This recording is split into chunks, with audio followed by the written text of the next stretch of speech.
My two biggest fears both came true around the same time.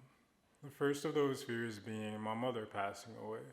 The second of those fears being going bald. I realized that a lot of people go bald, and for a lot of people it's not a big deal. I mean, it is just hair after all. But for me, it was a pretty big deal because I'd place pretty much all of my self-worth in my appearance. And I also realized that everyone's mother is going to pass away eventually. But I certainly didn't expect for my mother to pass away at the age of 50. Not only that, but at that point in my life, my main purpose was to somehow figure out how to get wealthy so that I could give my mother a better life. So when I lost my hair, I didn't just lose my hair, but also my confidence and my sense of value. And when I lost my mother, I didn't just lose my mother, but I also lost my purpose for living. And there were many days thereafter that I didn't want to live.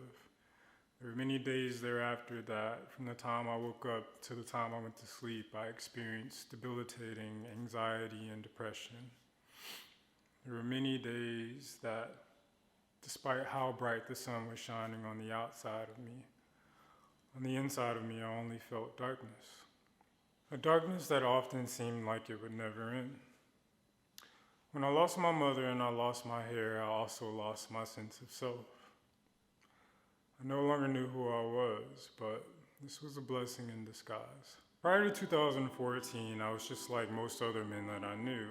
I mean, don't get me wrong, I've always been unique in my own way, but what I mean is that I wanted what most men that I knew wanted, which was pleasure and power. And most of my time was spent from day to day trying to find ways to increase both my pleasure and my power. And to be honest, I really don't think that this would have ever changed had I not gotten a phone call in the summer of 2014 that really changed the course of my entire life. I had just moved to Oklahoma City in pursuit of fame and fortune, and to be honest, I was having a pretty amazing experience, especially considering the fact that I was in Oklahoma. I had met some really cool people, and we were making some really cool music, and I was having some really cool experiences. It really felt like I was on the way to realizing my dreams. But then I woke up. In fact, I was woken up by a phone call at around 7 o'clock in the morning. When I looked at my phone and saw that the caller ID showed my mom's name, my heart immediately sank because my mother only ever called me that early if something had gone wrong, if someone had died, or if something else tragic had happened. And then I answered the phone and I heard her crying on the other end, and my heart sunk even further because now I was sure that someone had died, or even worse. So I asked her what was wrong. And that's when she told me that she was at the doctor and the test came back and they say that she has cancer. That she has stage 4 pancreatic cancer, in fact. And I think I honestly checked out at that moment. I really don't remember very much else of that conversation, except me trying to comfort her and let her know that it was going to be okay. And I think I told her that it might not be true, it could be a false positive, and that we needed to get a second opinion. And even if it was true, we fight it and we beat it. I remember her telling me about the statistics of pancreatic cancer. And I remember telling her that statistics never applied to us before. So why would they start now? I remember trying to be strong for her. I remember not letting myself cry because at the time I felt like strong men didn't cry, and I wanted to be a rock for her if I could. I at least wanted her to see that if she didn't feel like it was possible for us to overcome it, that I did. Then we got off the phone and I immediately called my older brother. And when he answered, I don't even think I said anything. I just wept. And I wept. And then I got off the phone with him and I started getting ready for work because I was working like a temp job at the time, and I couldn't really afford to miss a day because my rent was pretty expensive. Plus, being the man that I thought that I was, I figured that I could tough it out for the day until I got back home. So then I got to work, and I got to my desk, and I wept some more. I wept in this big ass call center of like 1,000 people. I wept in front of all the girls that I'd set my sights on and all the guys who I wanted to appear cool to. For a good half an hour, I just wept at my desk. For most of my teen and young adult life, I went to great lengths to not let people see me cry, to not let people see me sweat in general. But at this particular moment, I just didn't care. I didn't care that I looked vulnerable. I didn't care that I was exposed.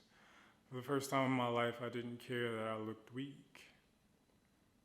And I didn't know it at the time, but this being naked in front of everybody, this letting people see me in a vulnerable state was the first of many gifts that this tragedy ended up giving me. The next 6 months of my life were hell. I went to sleep anxious every day. I woke up anxious every day. My heart sunk anytime anyone from back home called me because I never knew if this call would be the call. I felt like my entire world was unraveling before me because it wasn't just that my mother was sick and potentially dying, but this was also around the time that Mike Brown had been shot and murdered and left in the street for hours.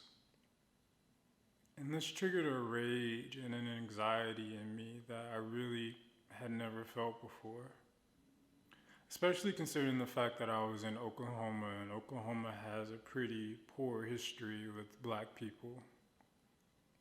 So it wasn't just that, my mother was dying, but also that people who looked like me were being murdered every other week, and who is to say that I wouldn't be next? And these two things really, really put me in a dark place. Really put me in a place where I considered, why even live? Like, why are we here? Are we here to just suffer and die? Because that's what it was looking like. It was looking like life was some sort of cruel joke. To say that I was stressed would be an understatement. It was hell. If you gave me the choice between spending an eternity in a pit of fire or experiencing the daily existential dread, depression, anxiety, confusion that I was experiencing every day at that time, I would jump into the pit of fire without hesitation. Like, without hesitation. It seems to me that in this experience, we're all assigned soulmates. Not necessarily romantic mates, but friends who help you along the path. One of the silver linings about being in Oklahoma City for me was that I met a few soulmates. One of these soulmates was a girl that I met at a new job that I started, and we clicked from the moment that we met each other. I told her about what was going on with my mom and my feelings about the police brutality that was going on. And she told me about this book she was reading called Be Here Now. And she said that based off some of the things that I had told her, she thought that I'd really like it. So I wrote down the name of the title in my notebook and figured I'd check it out at a later date. Of course, I didn't realize it at the time, but this book, these words, Be Here Now, were going to have a profound effect on the next period of my life. At this point, I had been in Oklahoma City for about a year. I hadn't seen my mother since she got diagnosed, but that was about to change because I was headed home for Christmas break. And when I got home, I certainly wasn't prepared for what I was about to see. When I saw my mother, I didn't recognize her. She was completely bald, and she had lost almost all of her weight. The strongest person I'd ever known, the person who had never been stopped or slowed down by anything, appeared to be this fragile shell of herself. And I didn't know how to take it. I mean, of course, on the outside, I still try to remain supportive and optimistic and like everything was going to be okay. But on the inside, I was losing it. I think this is the moment when I really started to lose my mind because it was no longer just something that existed in my head. Like now it was real. It wasn't just a bad dream. Like this is reality. My mother has cancer, the worst cancer. She's really sick. And my mind couldn't really comprehend that. Like it really couldn't. My mind just could not compute what it was being faced with. Christmas came and went, and I had to fly back to Oklahoma City because I had a lease to fulfill. And I remember being on the plane, being full of anxiety, and I had downloaded Be Here Now in ebook format and decided, why not check it out now? I got some time to burn on this flight. And what I found when I started reading this book was that many of the things that I had intuitively sensed since I was a little boy was being validated. I was raised pretty religious. I was raised, Southern Baptist Christian, and I'd always felt this connection to God. But ever since all this stuff started happening with my mom and what was going on in the world, I started to question this idea of God that I had been taught. It just didn't make sense. It didn't make sense how a loving God could let my mom get cancer, this kind of cancer. And what Be Here Now did was many things, but one of the most important things it did was open my eyes to this new possibility of reality and of myself and of God and of what it means to be spiritual, and give me a vocabulary and people that I could relate to. And I don't know, it was just something about this book, this guy Ram Dass, and his words that brought me a lot of comfort. It seemed like he had suffered a lot himself, and that he had found a way out of it, and that he was trying to help me and a lot of other people find the way out of our own suffering. And from that moment on, I was just hooked. Like I would read that book all the time. Any downtime I got, I was always reading that book. Even the name of the book, Be Here Now, was a concept that was totally foreign to me. Like this idea to live in the present fully. This idea that it'd be much better for me to spend my time appreciating my mother while she was still alive instead of worrying about a past that I couldn't change or a future that hadn't happened yet, right? Worrying about the past mistakes that I had made with her and taking her for granted, or worrying about a future where she no longer existed. It made a lot more sense to be in the present and just enjoy her while I could. To just enjoy life while I could, instead of always trying to control what happened next. Instead, to just be in the now and allow what happens in the now. It was a totally foreign concept to me, but it was a concept that really brought me a lot of peace once I really started to play with it. The words I found in this book brought me more comfort than any of my vices, more comfort than any of the many things I tried to make myself feel better ever since I learned about my mother being sick. And I gained this trust and this reverence and this love for this Ram Dass guy because he seemed to really want to help relieve the suffering of others, and there was nothing more that I wanted at the time than to get rid of the suffering that I was feeling every moment of every day. Once I got back to Oklahoma City, I went back to work, and it was really the first week that I was back. I remember I was feeling incredibly anxious, like extraordinarily anxious. I couldn't get this image of my mom and her bald head and her weak body out of my mind, and it was all I could focus on. I couldn't focus on my work at all. I started having difficulty breathing, and eventually I asked my supervisor if I could go home, and he said that I could. So I went back to my apartment, still feeling pretty terrible. And I remember that in Be Here Now, Ram Dass mentioned that yoga and meditation were a means for relieving oneself from suffering. And, it didn't really logically make sense to me how yoga or meditation could help me, but at the time I was desperate. Like, I was willing to do just about anything to feel better. So I went and I sat in my closet because my closet was the quietest place that I could find in my apartment. And I sat my ass down and I told myself that I was not going to get back up until I felt better. No matter how long it took, I was going to sit there until something happened. So I sat there and I watched my breath. And I stopped paying so much attention to all the thoughts that were constantly berating me, and instead I just put my attention on my breath. And as I sat there and I watched myself breathing, my body slowly started to relax. And as my body slowly started to relax, my mind started to relax.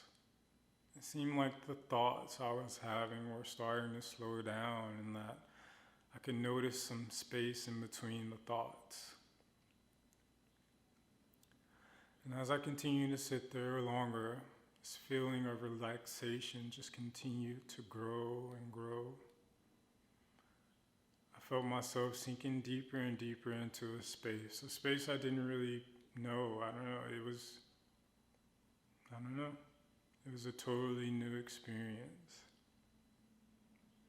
And then all of a sudden, this feeling came over me. It was a feeling that was so alien, like something I'd never felt before, but at the same time, it felt so familiar.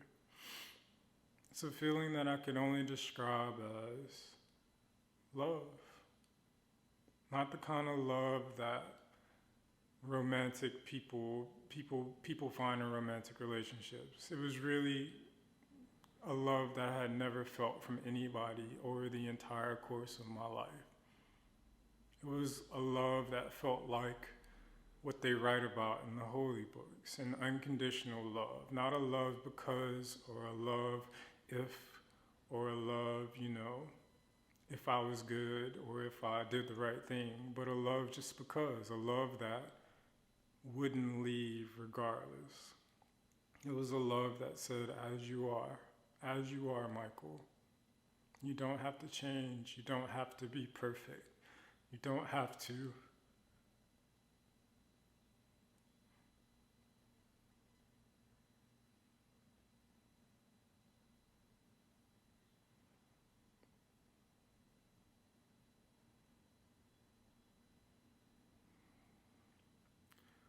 You don't have to be anything other than what you are.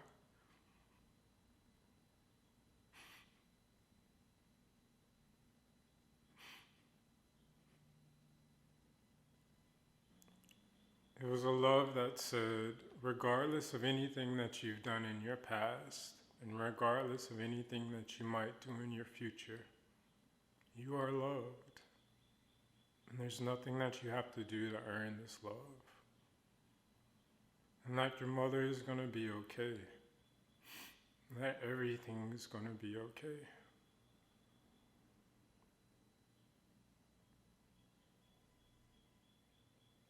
And it was so bizarre. It was so strange.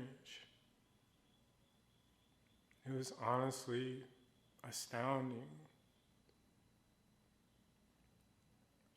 And this love, I don't know.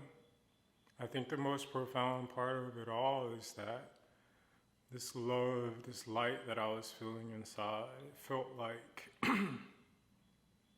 who I really was. Like it felt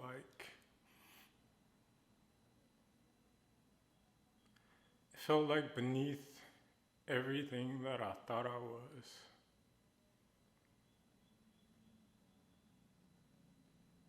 there was this love that I actually am.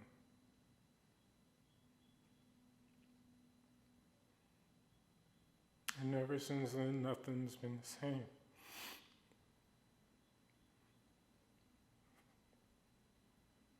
And this love not only made me feel like love, but it also made me want to love and to heal and to grow and to share what I felt with others so that they could do the same. I started doing yoga and meditating every day because those were the only two things that brought me any real relief. I started to feel compassion for everybody, even people I never thought I'd feel compassion for, like myself, like my father, like police officers. I even started feeling compassion for animals, which was weird because I never had a pet. And chicken wings were by far my favorite food, and I never imagined that I would ever give up chicken wings, but I started getting this nagging desire to stop eating meat.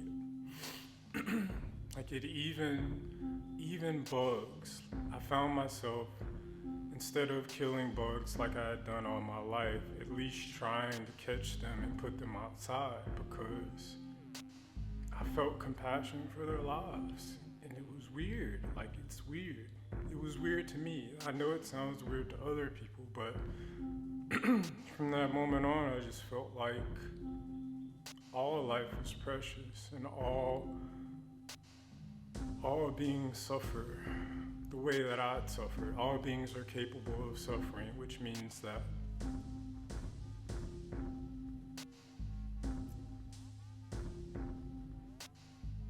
we're not so different.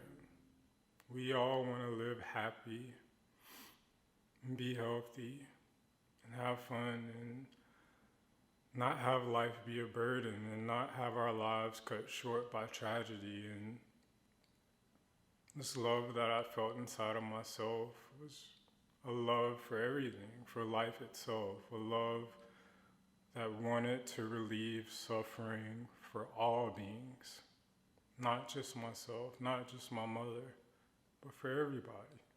This love made me want to be a better person in every way. And my primary pursuit shifted from wanting to increase pleasure and power to wanting to find the origin of this magical love that I found inside myself. And it put me on a path, and I guess you could call it a spiritual path because, again, my mom getting sick and, me losing my hair and a lot of these desires that I had also made me lose this old idea of who I thought I was, and that opened up this space for me to seek and find out who I really am, to seek and find out how the hell this love got inside of me. Like,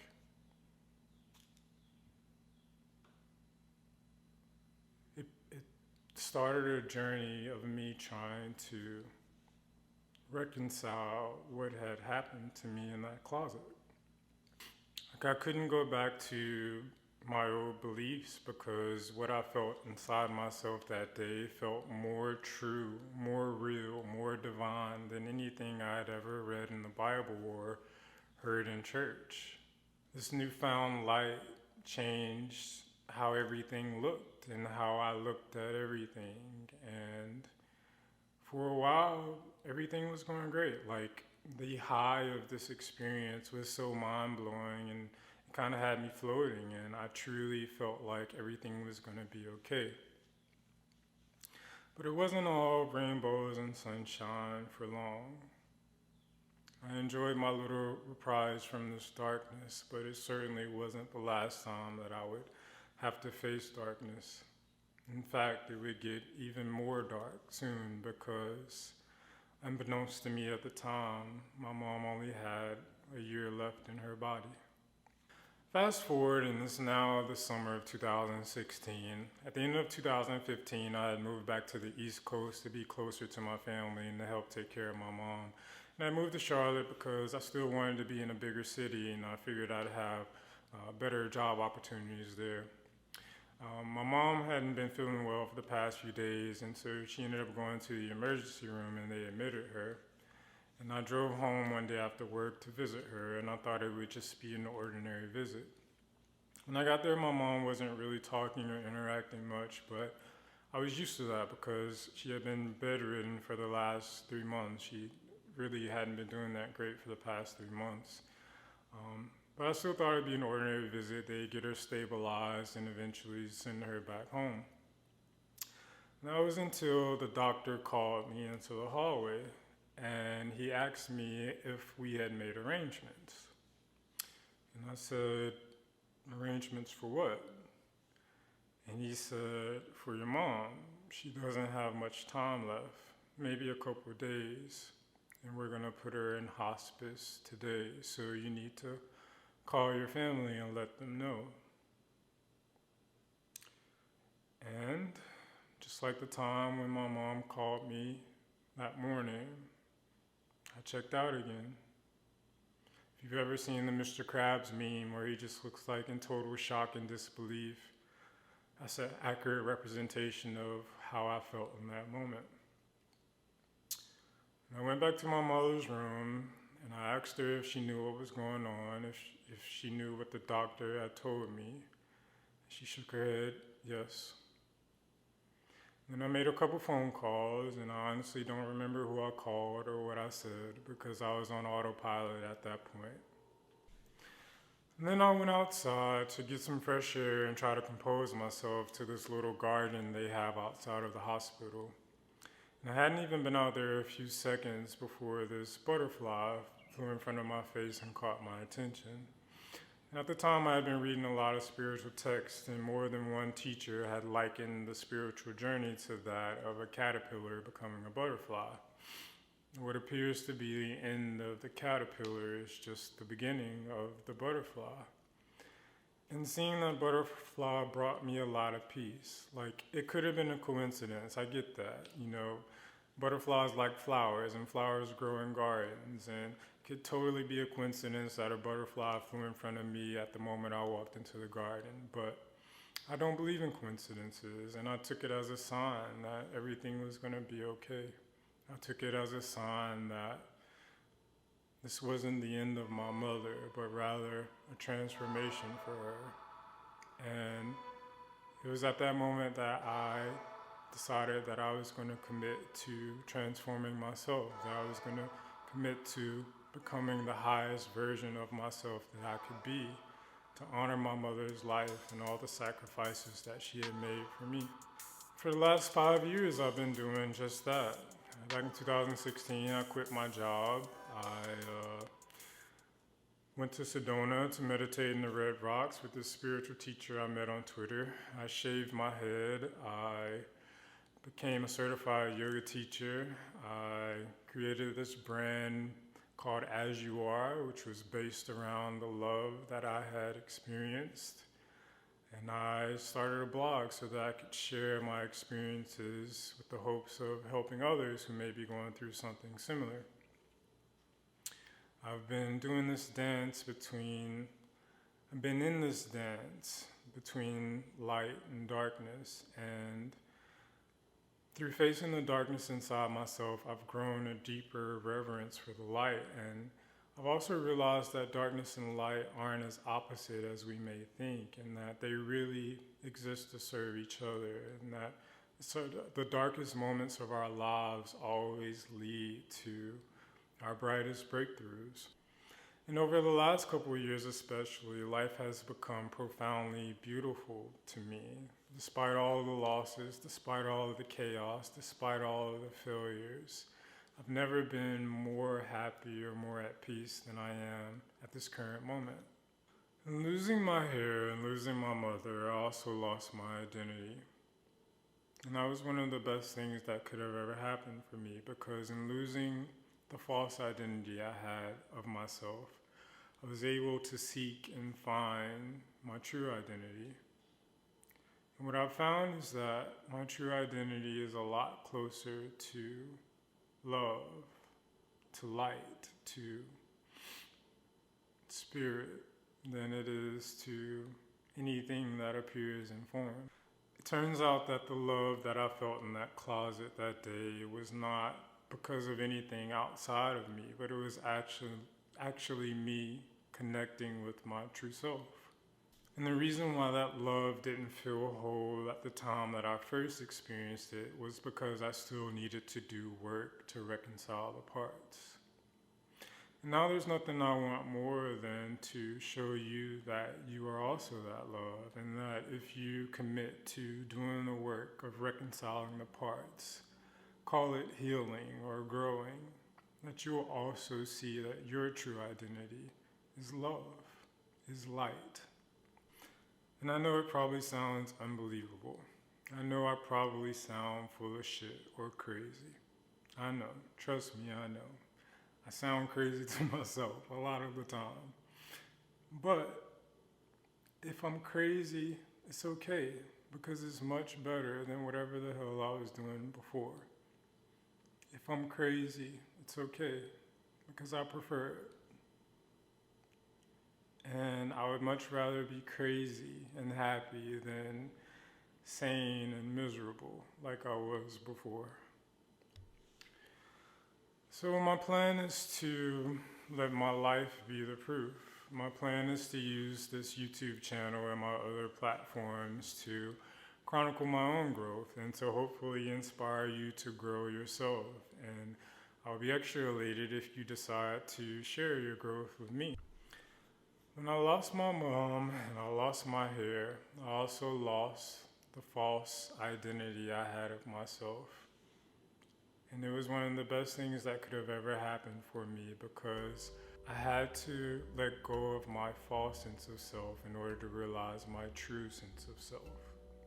So who am I? Honestly, I can show you who I am a lot better than I can tell you. So stick around and you just might find out. You just might find out who you are too. But in case you don't, in case this is the first and or last time you'll ever hear my voice, I ask that you remember this.